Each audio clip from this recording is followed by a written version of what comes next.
Hey, book friends. I just finished reading Lovelight Farms, and I just had so much deja vu because a few weeks ago I read The Christmas Tree Farm.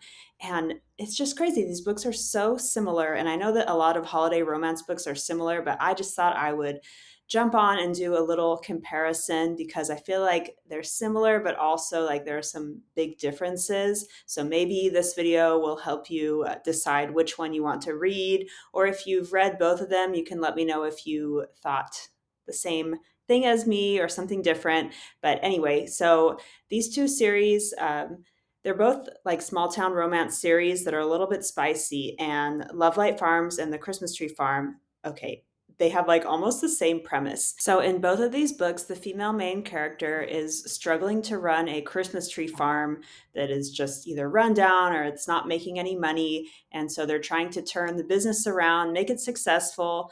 And each one has like a romantic interest. We have a happy ending, and both of them are very spicy.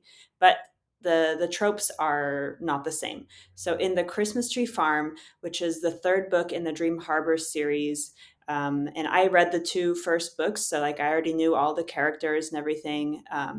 Basically, Kira, she is this grumpy heiress who doesn't really like Christmas, and she wants to change her life. And so she buys the rundown Christmas Tree Farm.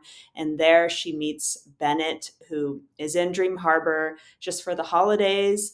And he starts kind of helping her out at the farm because the town wants him. It's kind of a silly reason. The town wants him to be there because they think that there's like a dead body that's buried there, and they like want him to find the body and so that she doesn't get like scared off. Yeah, this one is more, I guess, so it's what, enemies to lovers, but it's not super strong like that. But they do kind of like not like each other at first, and then they start to grow on each other. And what I liked about this book is that we have like the male and female narratives like switching off, and so I liked always knowing what the characters were thinking. But it's not like that in the Lovelight Farm series. There, we only see Stella's narrative, and it's kind of annoying because like I'm used to the Dream Harbor series where I get to see both, and so Stella just she comes off like kind of like desperate and like she's just like blabbering on, and I just got tired of hearing her voice. But she cooks up this idea to do like fake dating with like her best friend Luca, because she's trying to win this contest. This like social media blogger person wants to like maybe feature them, and also she can win like $100,000 if she like wins this contest. And so, yeah, she thinks that if she does like fake dating with her friend, when the blogger visits, she thinks that it'll make her farm seem like more charming.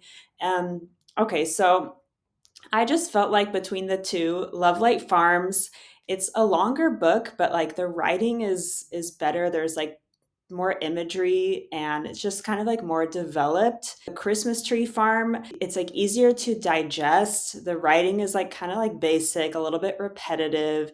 It's kind of like cheesier and kind of like hokey almost, but like I almost enjoyed that more because like I was just reading this as like a little break. I wasn't really looking for anything deep, and I found myself like struggling to stay engaged in Lovelight Farms. Like it was just so long compared to the other romance books I was reading this year. And yeah, I just like really struggled to pay attention, even though the quality was better. So that is kind of ironic. Like it doesn't really make sense in my mind. It's also possible that I have just read too many of these kind of books this year. And so like mentally I was just tapped out. But I found it easier to listen to The Christmas Tree Farm. It was just somehow more enjoyable to me. Maybe another reason why it was harder for me to engage in Lovelight Farms was because this is the first book of the series. And so we're being introduced to all of the characters, the town, and everything. And so I was almost like forgetting who people were and kind of like coming in and out of the story being like, oh, like another person who like I can't remember, but I was like too lazy to rewind back and figure out who people were. So yeah, but the Christmas Tree Farm, this is the third book, so like I knew who everyone was, and it like wasn't hard to pay attention. Two female main characters in both books had kind of similar issues with like family. And Kira, her issue is that she's an heiress, and her twin moved away to Denmark, and so she doesn't like Christmas because she feels like alone. And in Lovelight Farms, Stella, she grew up with like a single mom, and her mom passed away, and so now she kind of like is trying to have a relationship with her dad, but they don't really have anything in common because he, yeah, kind of like ditched them and has like another family now. So but this goes into like more detail with like Stella's life. But I didn't really find it particularly interesting. It was also a lot less funny than the Christmas Tree Farm. Like, I don't know. I just feel like in general, the Dream Harbor series has kind of like more like cheesy humor that like makes you laugh kind of like in spite of itself. Like it makes me think of this one line from the first book, The Pumpkin Spice Cafe, when she's like, "Oh, Logan wore reading glasses. I might as well just hand over my panties right now." Like I just think this kind of stuff makes me laugh more, and maybe that's just my speed when it comes to like holiday romance. It's worth mentioning too that I don't really read a lot of romance in general. I'm more of like a scary book person, but when the holidays come around, like I just want lighter reads and I turn into this kind of Hallmark person. But I've noticed that it's just harder for me to pay attention to these kind of books, even though I really want to enjoy them. I like the covers. I want to like have good vibes and everything, but my brain just unfortunately kind of like doesn't pay attention to them. So, yeah, that's all I have to say about that. Also, maybe the spice. I thought that the spice was better written in Lovelight Farms. I was definitely paying attention during those parts.